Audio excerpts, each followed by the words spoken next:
Olá de novo. Eu sou o professor Rafael Mendes e estamos indo agora para a nossa 11ª videoaula de literatura.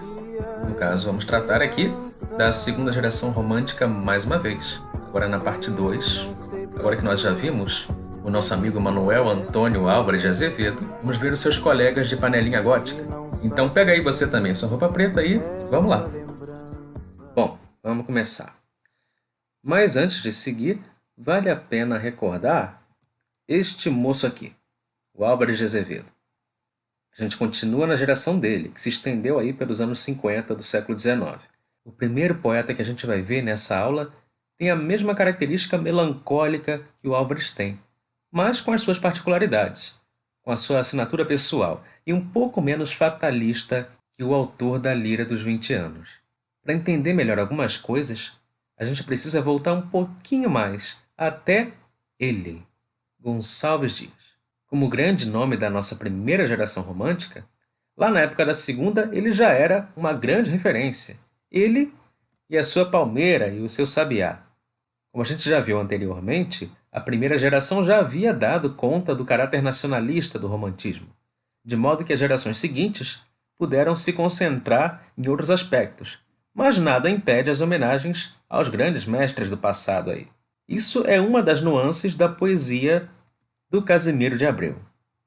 De cara a gente vê que há aí um pouco mais de vida e de cor do que naquela morbidez absoluta do Álvares, a começar por esse título, que é o tempo do florescimento. Em poesia, essa estação do ano é comumente relacionada à juventude, à vitalidade, à beleza. A gente já vai ver isso. Primeiro nós vamos ver como o Casimiro inicia o seu livro. Esses são os 4 primeiros poemas do seu livro, exatamente nessa sequência. A influência do Gonçalves Dias fica bem evidente, e a reverência do Casimiro a ele também, seguindo a ordem que aparece no livro. Canção do Exílio. Eu nasci além dos mares, os meus lares, meus amores ficam lá, onde canta nos retiros seus suspiros o sabiá. O poema leva o mesmo nome do original, Canção do Exílio, e até o sabiá lá do Gonçalves Dias está aí também. Minha terra. Todos cantam sua terra, também vou cantar a minha. Nas débeis cordas da lira, hei de fazê-la rainha. Hei de dar-lhe a realeza nesse trono de beleza em que a mão da natureza esmerou-se enquanto tinha. Nesse, o título reproduz a expressão que inicia o primeiro verso da Canção do Exílio original, lá do Gonçalves Dias. Então repara como ele estabelece diretamente essas intertextualidades, através dessas paráfrases que ele vai fazendo do poema original. E tem mais 2 aí. Saudades. Então, proscrito e sozinho, eu solto aos ecos da terra suspiros dessa saudade que no meu peito se encerra. Esses prantos de amargores são prantos cheios de dores, saudades dos meus amores, saudades da minha terra. De novo o mesmo tema, trazendo como título o sentimento que define o poema do Gonçalves Dias e que vai definir também boa parte da obra do Casimiro como um todo, as saudades. E a gente já vai ver como isso vai aparecer lá. Vamos ao 4º poema. Canção do Exílio. Se eu tenho de morrer na flor dos anos, meu Deus, não seja já. Eu quero ouvir na laranjeira à tarde cantar o sabiá. O país estrangeiro mais belezas do que a pátria não tem. Este mundo não vale um só dos beijos tão doces de uma mãe. Dá-me os sítios gentis onde eu brincava lá na quadra infantil. Dá que eu veja uma vez o céu da pátria, o céu do meu Brasil. E aqui eu não errei não, tá, gente? São realmente 2 poemas de mesmo título, ambos remetendo diretamente ao Gonçalves Dias. Neste aqui, o eu lírico pede a Deus que ele possa rever a sua terra antes de morrer, assim como fez o Gonçalves Dias, trocando só a palmeira do original por uma laranjeira. Então repara que não é de hoje que, para alguns, é a laranja que melhor caracteriza o Brasil. Ele também compara a pátria a uma mãe, percebe? É aquela imagem da pátria, a mãe gentil, que vai ser muito importante para entender o Casimiro. assim como a menção da infância que ele faz ali. E eis aqui o porquê. Este é o seu poema mais conhecido. Meus 8 anos é, para o Casimiro, como a canção do exílio é para o Gonçalves Dias. Meus 8 anos. Oh, que saudades que tenho da aurora da minha vida, da minha infância querida que os anos não trazem mais. Que amor, que sonhos, que flores naquelas tardes fagueiras, à sombra das bananeiras, debaixo dos laranjais. Como são belos os dias do despontar da existência. Respira a alma a inocência como perfumes à flor. O mar é lago sereno, o céu um manto azulado, o mundo um sonho dourado, a vida um hino d'amor. Que auroras, que sol, que vida, que noites de melodia naquela doce alegria, naquele ingênuo folgar.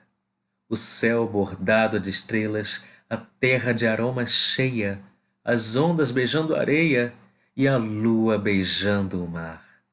Ó dias da minha infância, ó meu céu de primavera, que doce a vida não era nessa risonha manhã.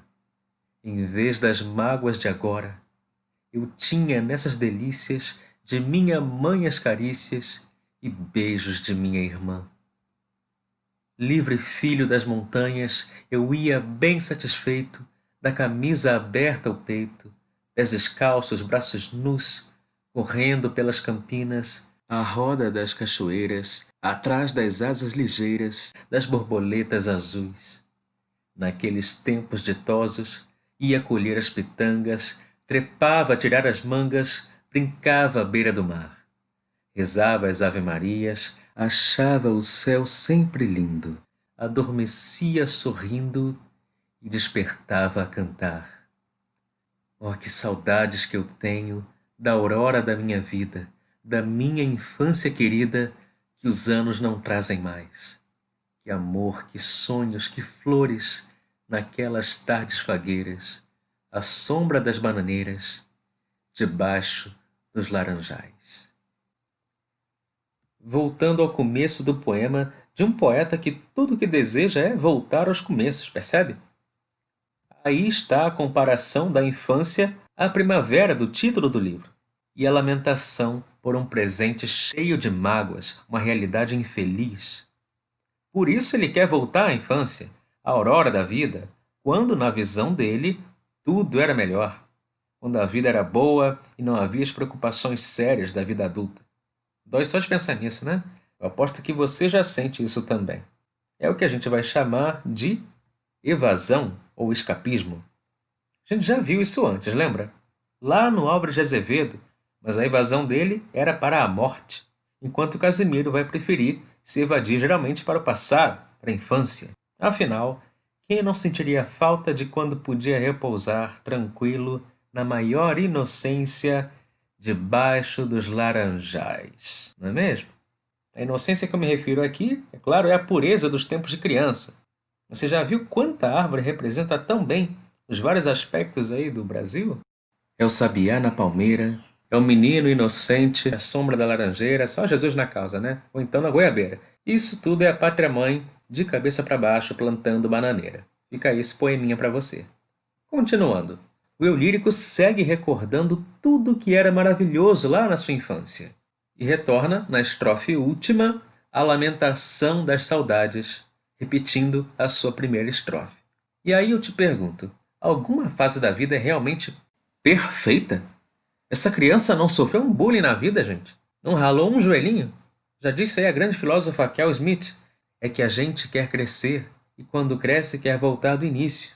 Ou seja, não existe uma época perfeita na vida. O que acontece é que, muitas vezes, tudo que a gente já teve ou que a gente pode um dia chegar a ter parece melhor do que o que a gente tem no momento. Então o que ele faz aí nada mais é do que idealizar o passado, idealizar a infância, uma fase da vida que tem altos e baixos como qualquer outra. Embora a gente veja depois, na fase adulta, como os problemas da infância eram pequenos, para a criança que está vivenciando aquilo, todos os pequenos problemas são imensos. Mas na visão romantizada, idealizada do poeta, se torna uma época perfeita. Mas aqui a gente vê como, em alguns casos, o Casimiro se aproxima um pouco também do Álvares de Azevedo. Olha aí. Amor e medo. Quanto eu te fujo e me desvio cauto da luz de fogo que te cerca, ó bela, contigo dizes suspirando amores. Meu Deus, que gelo, que frieza aquela! Como te enganas! Meu amor é chama que se alimenta no voraz segredo. E se te fujo é que te adoro, louco. És bela, eu moço. Tens amor, eu medo. Em Amor e Medo, a gente vê aquele distanciamento da figura feminina, aquela idealização da mulher, de modo que ela se torne absolutamente inatingível. Muito embora na segunda parte do poema ele adote uma postura extremamente sensual, em que ele diz coisas como: no fogo vivo eu me abrasara inteiro, ébrio e sedento na fugaz vertigem, viu, machucara com meu dedo impuro as pobres flores da grenalda virgem. Vampiro infame, eu sorveria em beijos toda a inocência que teu lábio encerra, e por aí vai. Mas tudo, é claro, no campo da imaginação, porque ele não tem coragem de efetivar essas ações todas aí. Horas tristes. Eu sinto que esta vida já me foge, qual d'arpa o som final, e não tenho, como um náufrago nas ondas, nas trevas um fanal. Eu sofro e esta dor que me atormenta é um suplício atroz. E para contá-la falta a lira cordas e aos lábios meus a voz. Às vezes no silêncio da minha alma, da noite na mudez, eu crio na cabeça 1000 fantasmas que aniquilo outra vez. Em horas tristes, o Casimiro mostra o seu lado mais angustiado, mas, em geral, a sua melancolia é mais saudosista, como lá no Meus 8 Anos, enquanto a melancolia do Álvares de Azevedo é mais fatalista, aquela coisa do se eu morresse amanhã, lembrança de morrer, etc. Outra figura importante aí é o Junqueira Freire, que tem uma história trágica, aliás, tendo sido obrigado a entrar para o seminário contra sua vontade, sem vocação. Daí o título do seu livro, Inspirações do Claustro. Esclarecendo, tá, gente, que claustro não é nome próprio, não. Não me perguntem quem é claustro, por favor. Não que isso já tenha acontecido alguma vez, não. O claustro é o retiro que os religiosos fazem. Aí estão, portanto, os poemas que ele escreveu enquanto estava no mosteiro, enclausurado lá, estudando para se tornar padre sem querer ser padre. Olha aí a alegria nos olhos dele, ó. Nessa circunstância, em que será que ele pensava? Em Deus? Um pouco, sim. Mas, principalmente, adivinha? Morte. Hora de delírio. Pensamento gentil de paz eterna. Amiga morte, vem. Tu és o termo de 2 fantasmas que a existência formam, dessa alma vã e desse corpo enfermo. Pensamento gentil de paz eterna, amiga morte, vem. Tu és o nada, tu és a ausência das moções da vida, do prazer que nos custa a dor passada. Pensamento gentil de paz eterna, amiga morte, vem. Tu és apenas a visão mais real das que nos cercam, que nos extingues as visões terrenas. Não acaba aí, é um poema bem mais extenso, e só nesse trechinho a gente já consegue perceber, bem evidente, mais um exemplo de evasão ou de escapismo, ou seja, mais um exemplo de idealização, da morte no caso. Agora vamos ao último sujeito de grande importância dessa geração, que é esse bonitão aí, Fagundes Varela, com a sua obra de maior destaque, Cantos e Fantasias. Nesse livro está publicado o seu poema mais famoso, Cântico do Calvário. A memória de meu filho, morto a 11 de dezembro de 1863. Eras na vida a pomba predileta, que sobre um mar de angústias conduzia o ramo da esperança. Eras a estrela que entre as névoas do inverno cintilava, apontando o caminho ao pegureiro. Eras a messe de um dourado estio. Eras o idílio de um amor sublime. Eras a glória, a inspiração, a pátria, o porvir de teu pai, Ah, no entanto, pomba, varou-te a flecha do destino. Astro, engoliu-te o temporal do norte. Teto, caíste. Criança, já não vives. Mas não, tu dormes no infinito seio do Criador dos seres. Tu me falas na voz dos ventos, no chorar das aves, talvez das ondas no respiro flébil. Tu me contemplas lá do céu, quem sabe, no vulto solitário de uma estrela, e são teus raios que meu estro aquecem. Cântico do Calvário é um poema muito extenso em que ele vai lamentando longamente todo o sofrimento de ter perdido o filho, que morre aos 3 meses de idade. E aí eu separei para a gente só o princípio do poema e o finalzinho, mas teria muito mais coisa para a gente ver e para a gente falar. Então aí nós temos mais uma história trágica de vida, que é prato cheio para a imaginação romântica e para o poeta manifestar a sua idealização.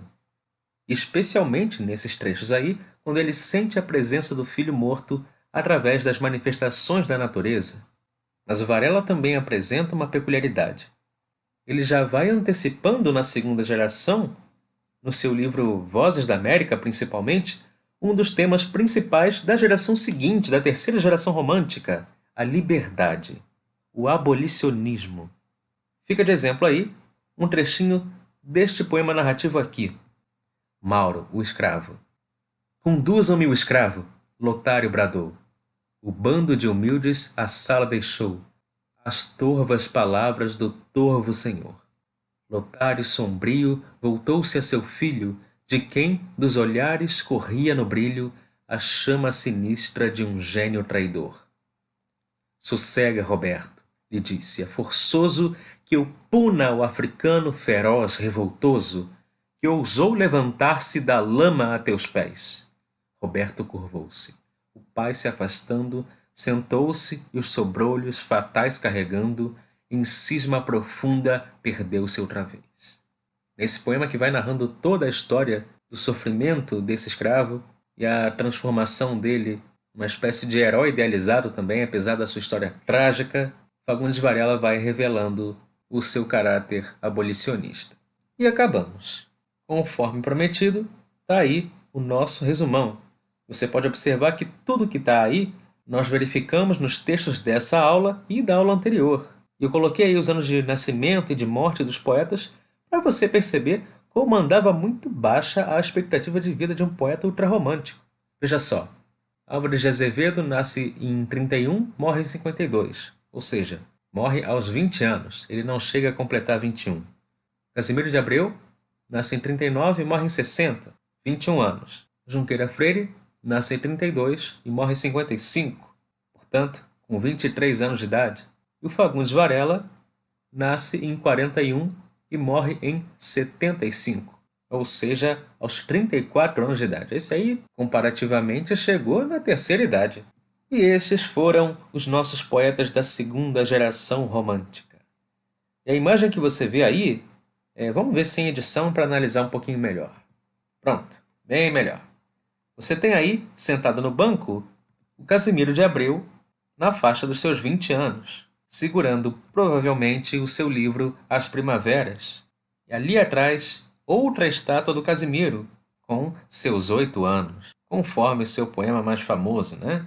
E aqui você pode ver as duas estátuas de outro ângulo. E a gente vai ter também uma pomba, que é um animal muito presente em um outro poema conhecido dele, Juriti.